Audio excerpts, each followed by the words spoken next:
Soyez bénis. Et je suis l'évêque Jonas Chantal Yo de Gaza. C'est avec un grand plaisir, un grand honneur, une grande admiration que je suis là devant vous pour vous dire merci pour le soutien que vous m'apportez dans tous les domaines, surtout la prière, en suivant mes vidéos, en les partageant, en likant. Cela me donne beaucoup de force de me relever et d'avancer et de vous transmettre ce que Dieu dans mon cœur. Alors, cette vidéo vient suite à la dernière vidéo que j'ai faite sur les mamans qui ont déjà des adolescents, des adolescentes, et ceux qui ont besoin vraiment d'un soutien spirituel. Je voudrais vous dire que lorsqu'on est déjà mère d'un certain âge, ou maman d'un certain âge et mère des enfants adolescents, nous ne pouvons plus réagir dans le monde comme si nous étions encore en tête d'affiche, comme si le monde tournait complètement autour de nous, sinon il va avoir un problème. Alors suite à la dernière vidéo, il y a une maman qui voulait témoigner, qui voulait commenter, mais elle a dit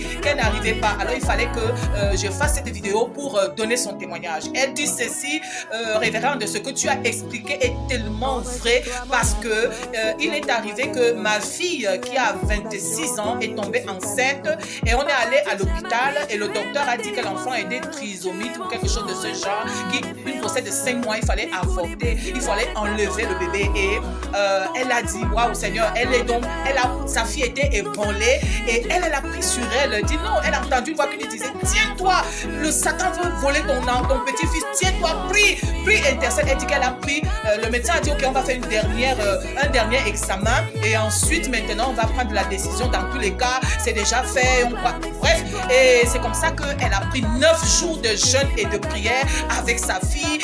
Elle pleurait toutes les deux devant Dieu. Elle s'est tenue en esprit, en vérité, pour arracher son petit-fils d'entre les morts, d'entre les mains des sacrificateurs, Satan, des mauvais esprits et tout. Et lorsqu'ils sont allés faire le dernier examen, il s'est avéré que l'enfant était normal. Donc elle voulait témoigner pour dire aux femmes que c'est nous, avec nous, que Dieu a créé l'univers, que c'est avec nous que Dieu bâtit les géants de ce monde. Vous vous souvenez de Jacob, que c'est sa mère qui a détruit l'ordre établi et pour faire de Jacob le successeur. Vous vous souvenez aussi de la maman de Salomon, Bathsheba, c'est elle qui a détruit l'ordre pour établir. Les cas sont extraordinaires. Donc elle dit nous les femmes, et je voudrais donc vous dire ceci: nous ne pouvons pas nous mettre en prière pour nos enfants, sortir de la présence de Dieu et se comporter d'une certaine manière. Je voudrais vous dire quoi? Je voudrais vous dire par là que prier, c'est quoi?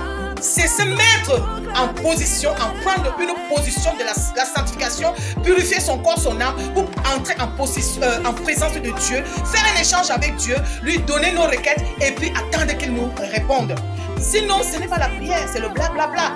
Et lorsque nous prions pour nos enfants, nous entrons dans la présence de Dieu. Et lorsque nous nous connectons avec Dieu, nous parlons, nous échangeons avec celui-ci. Il nous exauce ou il nous donne une parole d'encouragement. Nous rentrons, nous ne pouvons plus nous comporter de la même manière. Je vous promets, on ne peut plus se comporter de la même manière. On ne peut pas voir Dieu et continuer de se comporter de la même manière. On ne peut pas être dans la présence de Dieu, sortir de la présence de Dieu et demeurer la même personne. Et c'est du blabla. Et c'est pour cela que beaucoup de gens vont dans les marabouts. C'est pour cela que beaucoup de gens ont perdu le sens de la sanctification, de la purification, des valeurs spirituelles, culturelles et traditionnelles. Vous ne pouvez pas parler de tradition et être méchant. Nos ancêtres ne répondaient pas, nos ancêtres ne calculaient pas, ne marchaient pas, ne faisaient pas avec des personnes impies, des personnes maléfiques.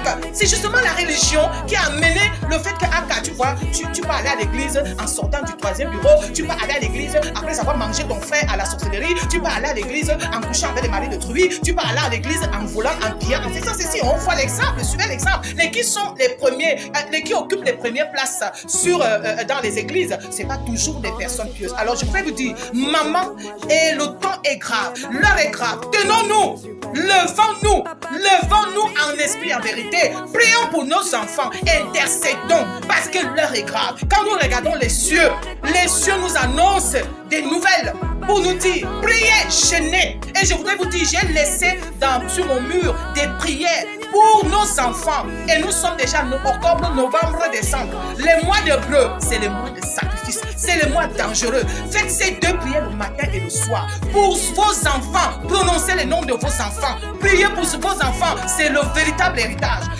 Les gens, l'homme, l'humain, c'est le véritable héritage. C'est pour cela que Dieu a vu Jacob. C'est pour cela que, pas Jacob, Job. C'est pour cela que Dieu a béni Job. Parce que Job investissait sur les hommes. Même quand vous investissez sur vos propres enfants, vous investissez sur l'œuvre de Dieu. Parce que Dieu n'habite que les corps, les maisons que lui-même a créées. Alors je voudrais vous dire que les mamans se tiennent encore.